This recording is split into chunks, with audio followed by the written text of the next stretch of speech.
ఆ కేసులలో ఆ ఎఫ్ఐఆర్ ఫైల్ అయిన దాంట్లో మా పేర్లు ఒక్కటి నా పేరు కావచ్చు, మా అక్క పేరు కావచ్చు, ఎక్కడ కూడా మా పేర్లు లేవు. మేము ఎక్కడ తప్పు చేసినట్టు మీరు ఎక్కడైనా నిరూపించండి. మేము కంపల్సరీగా ఎక్కడైనా రావడానికి సిద్ధంగా ఉన్నాం. బాధితుల పక్షాన మేము నిలబడడానికి సిద్ధంగా ఉన్నాము.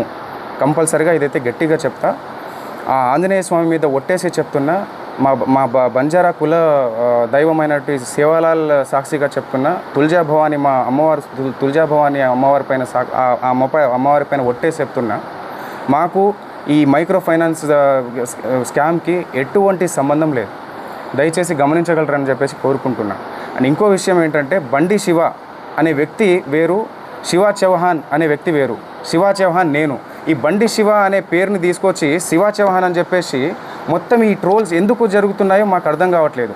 ప్రతి వీడియో పోయినా మా అక్క ఫోటో పెట్టి ఇది చేస్తున్నారు. ప్రధాన నిందితున్న నేనని చెప్పేసి వచ్చిన ఆరోపణ ఏదైతే ఉందో ఈరోజు మంగ్లీ పైన అటాక్గా మారిపోయింది. దీని వెనకాల ఎవరున్నారు ఏంటి అని చెప్పేసి వాస్తవాలు ముందు అది తెలియాల్సిన విషయం. అది డిపార్ట్మెంట్ ముందు పెడుతుంది. ప్రతి ఒక్కరిని శిక్షించాలి, బాధితులకి న్యాయం జరగాలని చెప్పేసి కోరుకుంటున్నాను.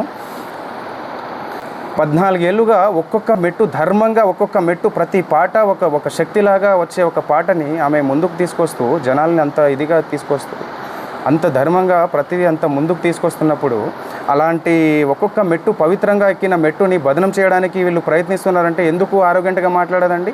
నా ఏ తప్పు లేదు, నా తప్పు లేదని చెప్పేసి ఎందుకు చెప్పకుండా ఉంటుంది? ఆమె సైలెంట్గా ఎందుకు ఉండాలి? మీరు అడిగిన ఏదైతే అవి డబ్బులు ఏవైతే అడిగారో అని చెప్పేసి నాకు ఇట్లా అని చెప్పేసి ఎందుకు మేము ఏదైనా లీగల్గా వెళ్తున్నాం. ఇంతవరకు రాకుండా ఉండడానికి కారణం కూడా అదే. ఈరోజు మమ్మల్ని బదనం చేయాలన్న ఆ ఉద్దేశంతోనే మీరు ఇంత కుట్ర పన్నుతున్నారే, మీ వెనకాల ఎవరున్నారు? అవన్నీ జరగాల్సిన రీతిలో జరుగుతుంది. ఇవన్నీ మొత్తం క్లీన్ చీట్ వచ్చిన తర్వాత డిపార్ట్మెంట్ పరంగా మేము ఎలా లీగల్గా ఎవరి మీద చర్యలు తీసుకోవాలనేది కూడా తప్పకుండా తీసుకుంటాం. దీంట్లో ఎవరిని వదిలేదైతే లేదు. సో ఇది. అండ్ మీరు ఏదైనా క్వశ్చన్ వేయాలనుకుంటే కూడా వేయచ్చు.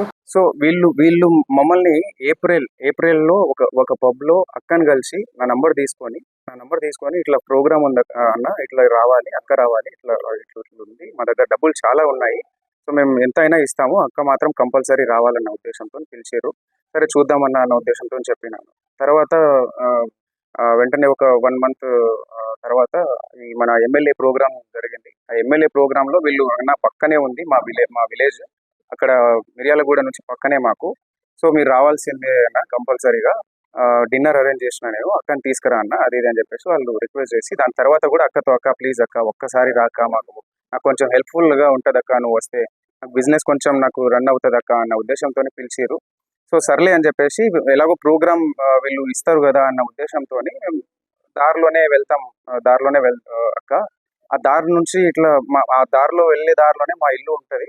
సో ఆ ఇల్లు ఏదైతే ఉందో అది కన్స్ట్రక్షన్లో ఉంది కాబట్టి అది వెళ్ళడం జరిగింది. మేము డిన్నర్ అని చెప్పేసి చెప్పిండు కదా అని మా టీంతో వెళ్ళాం. మా టీంతో వెళ్ళి మేము డిన్నర్ చేసాం. అక్కడ అందరు చేసి కింద వచ్చిన తర్వాత అక్క గుర్తుగా ఉంటుందన్న ఉద్దేశంతో ఒక ఫోటో దిగిరు వాళ్ళు.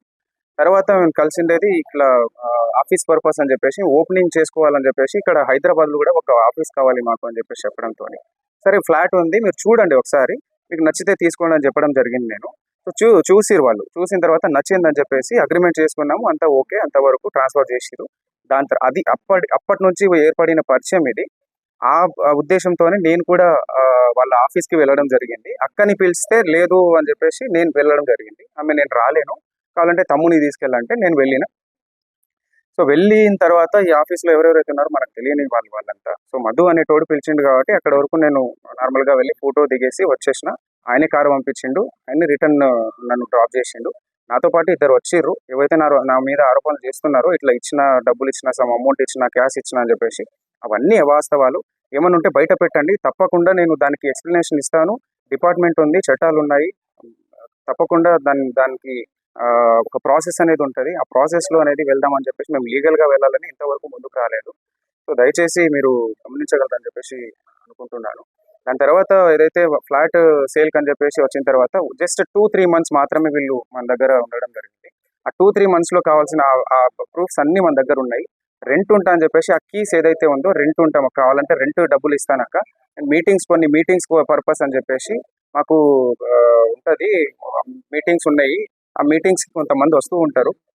సో నాకు కీస్ కావాలని చెప్పేసి కీస్ తీసుకోవడం జరిగింది. రెంట్ కూడా ఆయన నాకు రెంట్ పే చేస్తాను అని చెప్పేసి కూడా చెప్పడం జరిగింది. దానికి సంబంధించి అన్ని మాకు ప్రూఫ్స్ ఉన్నాయి.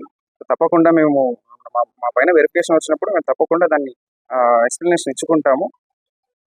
సో ఇంకో విషయం ఏంటంటే వీళ్ళు ఎవరైతే ఉన్నారో హేమాకాంత్ రెడ్డి వాళ్ళు ఎవరైతే నా ప్రమేయం లేకుండా మా ఊరికి వచ్చి నన్ను తీసుకెళ్ళి అదంతా ఫ్యాక్టరీ కావచ్చు, ఆ టెంపుల్కి నేను వెళ్ళే టెంపుల్ దారిలో నేను వెళ్తున్నా కదా, ఎలాగో మేము తీసుకెళ్తామని చెప్పేసి ఫ్యాక్టరీ కోసం వచ్చి ఫ్యాక్టరీని చూపించి నేను టెంపుల్ చూసేసినాము. దాని తర్వాత మైనింగ్ ఏదైతే ఉందో ఆ బెతంచెర్లలో మైనింగ్ కూడా చూపించారు వీళ్ళు. సో దాంతో ఫోటో తీసుకున్నారు వాళ్ళు. మా పేర్లు కూడా ఎక్కడ వాడి డబ్బులు తీసుకున్నది కూడా మీరు హేమాకాంత్ రెడ్డి చెప్పినట్టుగా ఎక్కడ కూడా తీసుకున్నట్టు లేదు. అంటే వాళ్ళకి ముందే మేము డబ్బులు ఇచ్చేసినామంటారు. సో వాళ్ళ ముందే డబ్బులు ఇచ్చేసినామన్నప్పుడు మా పేర్లు చెప్పి ఎక్కడ వసూలు చేశారు? ఇవన్నీ అవాస్తవాలు. మా మీద ఏదో కుట్ర జరుగుతుంది, చాలా పెద్ద మొత్తంలో కుట్ర జరుగుతుంది. మా మొత్తం ఏదైతే ఉందో ఈ కుట్ర వెనకాల ఇది వాస్తవాలన్నీ బయట పెట్టాలని చెప్పేసి పోలీస్ శాఖ కోరుతున్నాను. అలాగే ఇది న్యాయం జరగాలి. మేము కూడా ఇందులో బాధితుల కంటే మేము కూడా ఒక బాధితులమే. వాళ్ళు డబ్బులు నష్టపోయారు, మేము పరువు నష్టపోయినాం. ఇది ఎప్పటి నుంచో ఒక 14 సంవత్సరాల నుంచి ఒక్కొక్క మెట్టు వచ్చి ఎంతో కష్టపడి తీసుకొచ్చిన పేరు ఇది. ఆ పేరుని బదనం చేయాలని చెప్పేసి ఈరోజు ఆరోగ్యంగా మాట్లాడుకుంటే తప్పు చేయనప్పుడు ధర్మంగా నీతి నిజాయితీగా ఉన్నప్పుడు ఎందుకు ఆరోగ్యంగా మాట్లాడదు?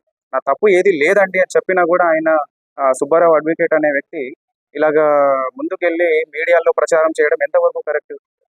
ఇది ఎంతవరకు కరెక్ట్? ఆమె బదనం చేస్తున్నప్పుడే కదా ఇదంతా ఆమె చెయ్యకండి, ఇదంతా తప్పు, ఇది కావాలంటే వెరిఫికేషన్ చేసుకోండి, మీరు పోలీస్ శాఖలు ఉన్నాయి, చట్టం ఉంది, మీరు అడ్వకేటే కదా, మీరు వెళ్ళి విచారించుకోండి, విచారించుకున్న తర్వాత మీరు మీడియాలోకి వెళ్ళండి అని చెప్పినా కూడా లేదు, అది నువ్వు ఫోటోలు ఉన్నాయి, మీ తమ్ముడు ఉన్నాడు ఇక్కడ అని చెప్పేసి చెప్పడం ఎంతవరకు కరెక్ట్? పోలీస్ శాఖ మొత్తం డిపార్ట్మెంట్ కావచ్చు, ఇంకోరు విచారణ చేయకముందే ఇన్ని ఆరోపణలు మా పైన కుట్ర పన్నినట్టు కాదా? ఇదంతా మా వెనకాల కుట్ర చేస్తున్నట్టు కాదా? మీకు అనిపించట్లేదు? ఒక్కసారి ఆలోచించాల్సిందిగా కోరుతున్నాం. అవన్నీ అవాస్తవాలు. ఏవైనా కూడా ముందు పెట్టమని చెప్పండి. కేవలం ఫోటోలు చూపించి ఒక సెలబ్రిటీ స్థాయిలో ఉన్న వాళ్ళు చాలా మందితో దిగుతారు, వందల మందితో దిగుతారు. ఆ ఫోటోలు తీసుకొచ్చి ఇవి చేయడం ఎంతవరకు కరెక్ట్? ఒక్క ఆధారం కూడా ఈ 100 ఎఫ్ఐఆర్లు అయిన దాంట్లో ఒక్క పేరు కూడా మా పేరు లేదు, ఒక్క కేసులో కూడా మా పేరు లేదు. ఈరోజు సుబ్బారావు అడ్వకేట్ అనే వ్యక్తి ఏ కేసు లేకుండా, ఏ ఆధారాలు లేకుండా కేవలం ఆరోగ్యంగా మాట్లాడింది, కేవలం నన్ను ఇబ్బంది పెట్టింది, నన్ను ఇట్లా మాట్లాడింది, ఆమె ఇలా మాట్లాడింది, ఆమె వ్యక్తిత్వం కరెక్ట్ కాదు అని చెప్పడానికి ఆయన ఎవరు? ఆయన ఏదైనా లీగల్గా వెళ్ళాలి, కానీ ఒక అడ్వకేట్ లీగల్గా వెళ్ళాలి, చట్టం ద్వారా వెళ్ళాలి. ఏదైనా కోర్టులు ఉన్నాయి, పోలీస్ శాఖలు ఉన్నాయి, వ్యవస్థలు ఉన్నాయి. ఎందుకు ఇవన్నీ ఈ ప్రాసెస్లో మీడియాలో ఇప్పటికీ స్టిల్ ఈ రోజు కూడా ఆయన వెళ్ళి మీడియాలో ప్రచారం చేయడం జరుగుతుంది. సో ఇవన్నీ మా మీద కుట్ర జరుగుతున్న ప్రాసెస్ అది. సో ఇది జనాలు గుర్తించాల్సిందిగా కోరుతున్నాము. దయచేసి మీడియా మిత్రులు కూడా నేను చెప్పడం ఒకటే, అందరికీ మీరే వాస్తవాలు మీరే బయట పెట్టాలి. సో ఇది కంపల్సరీగా ఇది అయిపోయిన తర్వాత, క్లీన్ షీట్ వచ్చిన తర్వాత, మా తప్పు ఏది లేదు అని చెప్పేసి తెలిసిన తర్వాత దీని మీద తప్పకుండా యాక్షన్ తీసుకుంటాం. ఎవరెవరైతే మా పేరుని నష్టం కలిగించారో తప్పకుండా మేము దానిపైన చర్యలు తీసుకుంటాం.